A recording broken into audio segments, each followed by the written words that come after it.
আজ আমি একদম গ্রাম্য পদ্ধতিতে খুব কম উপকরণ দিয়ে পুঁটি মাছের টক রেসিপিটা তোমাদের সাথে শেয়ার করব।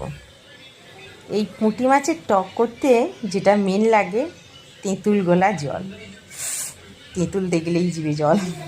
তো তারপরে দেখো 5 ফোড়ন, শুকনো লঙ্কা, হলুদ গুঁড়ো, লঙ্কা গুঁড়ো, লবণ, সর্ষের তেল আর নিয়েছি চিনি। আর পুঁটি মাছগুলো কিন্তু বেশ বড় বড় ছিল।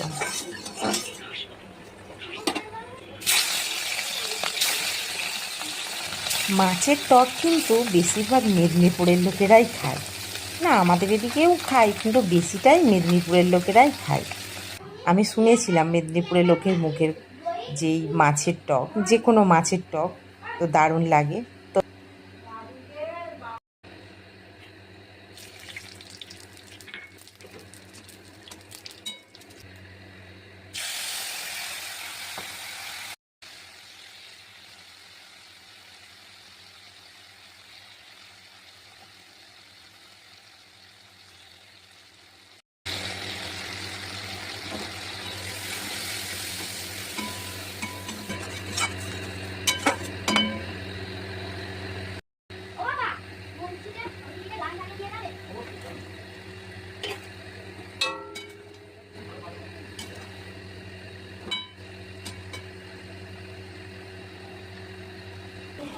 তো এটা হচ্ছে ফাইনালি লুক।